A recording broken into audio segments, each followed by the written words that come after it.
Welcome everyone. Today we are going to discuss a new topic that is water pollutions. Water pollutions में हमारे पास काफ़ी कुछ है discuss करने को।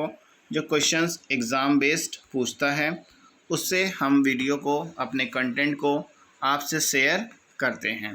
तो एक्चुअली में सिंपल टर्म्स में वाटर पोल्यूशंस क्या होता है हम लोग पोल्यूशंस में ही समझ गए थे। कभी कोई भी चीज़ कंटामिनेटेड हो, ठीक है, वो अगर ऐड हो जाए किसी भी बॉडी से तो उसको हम पोल्यूशन डिक्लेयर करते हैं।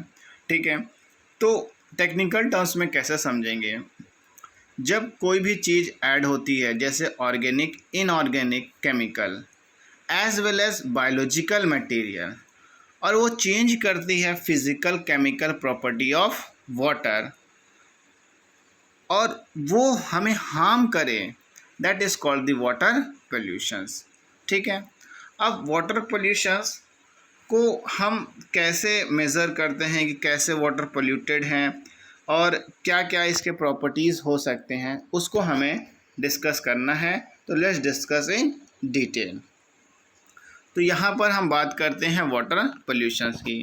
तो जो डेफिनेशन बात की वही है water pollution is caused by the addition of organic, inorganic chemical as well as the biological material. देखिए, caused by the addition of organic and inorganic chemical as well as the biological. तो organic, inorganic और biological ये जो चीज़ें हैं add होती है which change the physical and chemical property of water, और वाटर की फिजिकल केमिकल प्रॉपर्टी को बदल देती है। This harmful process is called water pollutions, और इन्हीं की वजह से वाटर पोल्यूशंस होते हैं।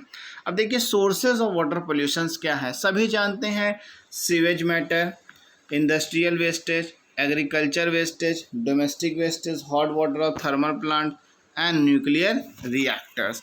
तो ये सब जो है कि सोर्सेज हैं। सीवेज मटेरियल आप जानते हैं, आपसे हम लोगों के घरों से जो सीवेज का कनेक्शंस होता है वो वाटर बॉडीज़ में जाते हैं, तो उससे जो है वाटर पोल्यूशन होता है। एग्रीकल्चर वेस्ट, पेस्टिसाइड्स वगैरह जो होती हैं, फंजीसाइड्स हैं, वो वाटर के साथ मूव करके जाता है। इंडस्ट्रियल से जो वेस्ट निकलता है वाटर बॉडीज़ में ही मूव करके जाता है। Hot water of thermal plant, इसका जब टेम्परेचर काफ़ी हाई होता है तो ये भी वाटर को पोल्यूट कर देता है। देखिए, 0.1% impurities make domestic sewage unfit for human use. तो 0.1% इम्प्योरिटीज़ भी अगर हो गई तो वो हमारे लिए अनफिट है water to have it. Now domestic sewage primary contain biodegradable organic matter. तो अगर क्वेश्चन पूछे डोमेस्टिक सीवेज कैसा मैटर है तो ये बायोडिग्रेडेबल ऑर्गेनिक मैटर है। तो यही बॉडी जब जाती है वाटर बॉडीज़ में तो बैक्टीरिया इसको डिकम्पोज करता है। तो बैक्टीरिया नीड ऑक्सीजन, उसको डिकम्पोज करने के लिए ऑक्सीजन चाहिए रहती है, तो उसी को हम कहते हैं बीओडी, बायोलॉजिकल ऑक्सीजन डिमांड। अब देखिए यहाँ पे वाटर हायासिन, जिसको हम एकॉर्निया बोलते हैं, the world most problematic aquatic weed, also called the terror of Bengal.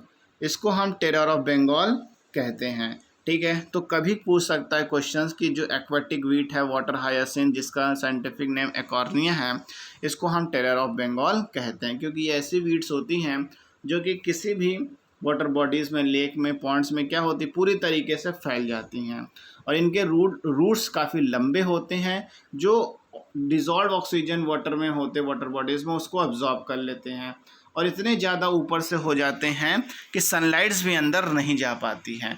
तो जो नीचे के ऑर्गेनिज्म होते हैं, एक्वेटिक ऑर्गेनिज्म, वो डेड कर जाते हैं, वो सर्वाइव नहीं कर पाते हैं because of this species. Now we are moving further. Water having DO content mean dissolve oxygen अगर 8.0 mg पर लीटर है तो may be consider as contaminated. अगर इससे कम है तो कंटेमिनेटेड है।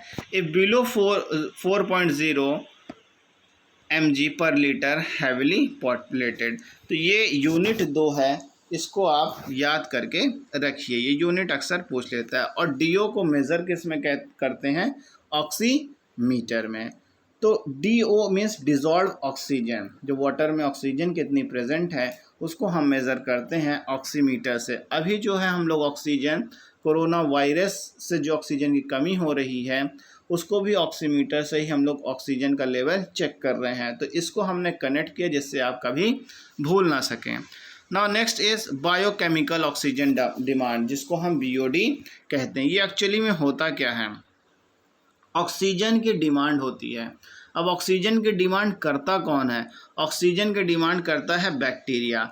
अब इनको क्यों चाहिए ऑक्सीजन, ऊपर हमने बायोडिग्रेडेबल वेस्ट दिखाया था, ऑर्गेनिक में जो सीवेज वेस्ट से निकलते हैं वो ऑर्गेनिक वेस्ट होता है, उसको जो है कि डिकम्पोज करने के लिए बैक्टीरिया को चाहिए ऑक्सीजन, और उसी को हम बोलते हैं बायोकेमिकल ऑक्सीजन डिमांड। अब देखिए एग्जाम्पल थ्रू समझिए, मान लीजिए ये कोई वाटर बॉडी है, ठीक है, ये वाटर बॉडी में वेस्ट प्रोडक्ट है। अब इस वेस्ट प्रोडक्ट को जो कि बायोडिग्रेडेबल है, जिसको हम डिकम्पोज कर सकते हैं, अब इस मान लीजिए 2 पॉइंट हैं आपके ऑर्गेनिक वेस्ट, और इसको जो है डिकम्पोज करने के लिए कुछ बैक्टीरिया चाहिए। अब ये जो बैक्टीरिया हैं इनको डिकम्पोज करने के लिए दे नीड ऑक्सीजन, तो इसी को हम बोलते हैं बायोकेमिकल ऑक्सीजन डिमांड, एकदम सिंपल टर्म्स में। अब देखिए, the water pollutions by organic waste is measure in terms of biochemical oxygen demand. इसको मेजर करने के लिए biochemical oxygen, it is the amount of dissolve oxygen needed by bacteria, देखिए bacteria की जरूरत हो रही है in decomposing the organic waste present in water. किसी भी वाटर में कोई भी ऑर्गेनिक वेस्ट प्रेजेंट है तो उसको डिकम्पोज करने के लिए बैक्टीरिया जो है कि ऑक्सीजन चाहिए उसको, उसी को हम बोलते हैं बायो केमिकल ऑक्सीजन डिमांड, या फिर simple BOD biological oxygen demand. BOD increase is equal to water polluted, अगर BOD बढ़ा है तो मतलब वाटर क्या है, पोल्यूटेड है। अब BOD is directly proportional to input of organic waste, clear. If BOD is increase dissolve oxygen is in water is decrease, जब BOD बढ़ता है तो वाटर में जो ऑक्सीजन होता है डिजॉल्व ऑक्सीजन वो कम हो जाता है, ठीक है। तो कम हुआ है तभी BOD की ज़रूरत हो रही है। BOD में क्या है, डिमांड है, ठीक है, और डिजॉल्व ऑक्सीजन मतलब वाटर में तो ऑक्सीजन प्रेजेंट है, अब उसकी जब डिमांड हुई मतलब कि ऑक्सीजन की कमी हुई तभी डिमांड हुई है।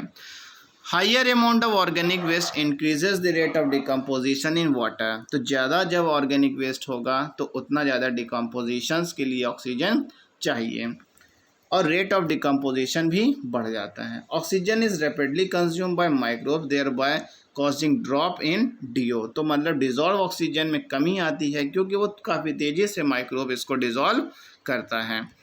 नाउ अब देखिए, डेफनिया जो है, ये Daphnia is the indicator of BOD, organism है जो इंडिकेटर करता है BOD की कि BOD ज़्यादा है कि कम है। अब ये ग्राफ जो शो कर रहा है हमें, ये जो ग्राफ है ये सीवेज डिस्चार्ज है, डायरेक्शन ऑफ फ्लो, कंसंट्रेशन। अगर डिजॉल्व ऑक्सीजन ज़्यादा है तो मतलब क्या, BOD कम है, और BOD अगर बढ़ गया तो डिजॉल्व ऑक्सीजन कम है। तो देखिए ये वाला आपका क्या है, डिजॉल्व ऑक्सीजन, तो मतलब यहाँ पे जब बढ़ा हुआ था डिजॉल्व ऑक्सीजन पहले था तो मतलब BOD कम था। अब जैसे जैसे डिजॉल्व ऑक्सीजन कम हुआ तो BOD वैसे वैसे बढ़ा, मतलब कोई ऑर्गेनिक वेस्ट यहाँ पर आया तो माइक्रोब्स इस पर ऐड किए, तो माइक्रोब्स ऐड किए तो जो डिजॉल्व ऑक्सीजन था वो कम होने लगा, दे नीड मोर ऑक्सीजन, तो जब मोर की बात आ गई that's mean they demanding the oxygen, वैसे वैसे ऑक्सीजन बढ़ता चला गया, क्लियर। अब देखिए दूसरी प्रॉपर्टी है केमिकल ऑक्सीजन डिमांड, जिसको COD कहते हैं, वो BOD था, ये COD है। It is the oxygen required by chemical, यहाँ पर ऑक्सीजन की जो रिक्वायरमेंट है वो केमिकल्स को है for oxidation of total organic matter. इसमें बायोडिग्रेडेबल नॉन बायोडिग्रेडेबल दोनों होते हैं वाटर में, तो केमिकल्स को चाहिए oxygen to for the oxidation of total organic matter. And always remember COD value is always higher than the BOD value. तो ये पॉइंट आप इसको अच्छे से देखिए। क्वेश्चन जो समझने वाला है, डेफनिया पूछता है, इंडिकेटर है, ठीक है। COD और BOD होता क्या है वो हमने आपको अच्छे से किया गया। यहाँ पे केमिकल्स को चाहिए ऑक्सीजन, यहाँ पर बैक्टीरिया को चाहिए ऑक्सीजन, इसीलिए इसको BOD और उसको COD कहते हैं। ऑक्सीमीटर जो मेज़र करने के लिए होता है DO को, कब हम पोल्यूटेड कहेंगे, कब कंटेमिनेटेड कहते हैं। तो जब 1 लीटर में 1 लीटर में 4.0 से कम हो जाए, ठीक है, डिज़ोल्व ऑक्सीजन, तो उसको हम बोलते हैं हाईवी पोल्यूटेड, और 8 के नीचे है 4 के ऊपर है तो कंटेमिनेटेड में काउंट होता है।